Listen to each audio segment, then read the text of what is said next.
The final issue of Doomsday Clock arrived in my letterbox today, and I am delighted. I am not going to spoil anything.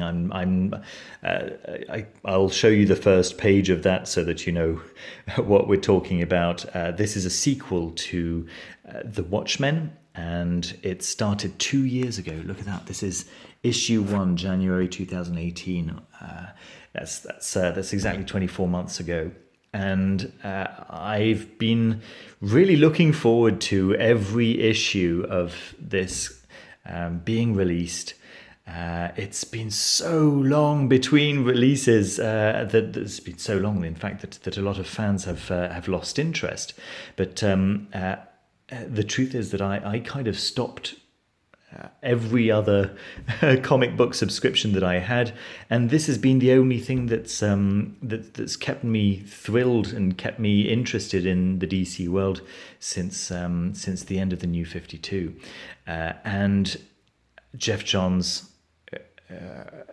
who is by far my favorite writer, he's the one who got me into comic books in the first place. He really doesn't disappoint. You know, by the 11th issue, I was thinking to myself, "There's no way that he's going to be able to tie up every loose end." But in fact, it's exactly what I wanted. It's a return to hope. And that's, I think, something that's been missing for me in so many of the other comic runs. Not by Geoff Johns.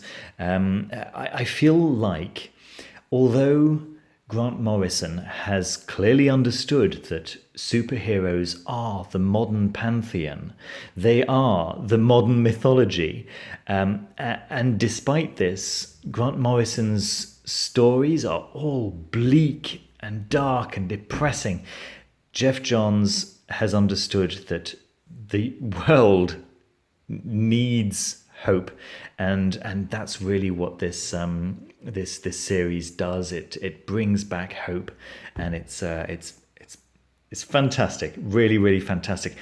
I haven't been following the series. I saw the first 3 episodes. I thought it's fantastic, but once again, it's incredibly depressing. So I haven't been watching it, but reading this has made me want to see it. I strongly believe that this final issue has taken so long to come out, precisely to allow the series to come out and to give it a chance to tell its story before this finishes telling its own story. I wanted to say that if you're expecting a sequel to The Watchmen, this is not it. Okay, I think that the series is probably closer to a sequel to The Watchmen than this. This is very much a DC Universe story.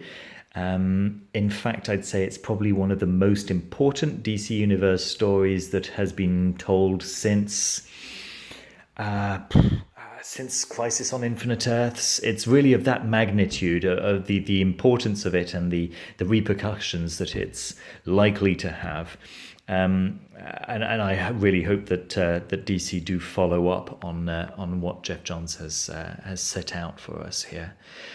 So it really is a DC story. It's not really a Watchmen story. The Watchmen are there as a device to drive the DC story forward. There would have been no one powerful enough outside of Dr. Manhattan to pull off this story, and I can understand why Geoff Johns decided to run with that, despite Alan Moore's reticence to have anything more to do with Watchmen. He certainly didn't want any sequels and so on and so forth. But yeah, what Geoff Johns has done with it, in my opinion, is fantastic, and it's what comic books should be all about. I'm delighted with this final issue. I'm delighted with the series in general. I will be waiting for the deluxe edition. I know that there are 2 hardcover books coming out. The first one with the first 6 books, and the second one with the second half of the series. which is not out yet. But my guess is that, you know, DC will, of course, milk this and put out a deluxe edition sooner than later. I'm patient. I know the story now. I'm going to wait for a nice deluxe edition of this. So that's it for this video, guys. I really wanted to share that with you. Have you read the series? If you have, what are your thoughts? I'm very aware that this is going to divide fans, but just let me know if you liked it or if you hated it. And what about the series? You know, should I get back into that? I intend to, but what are your recommendations? What are your thoughts on that? Let me know.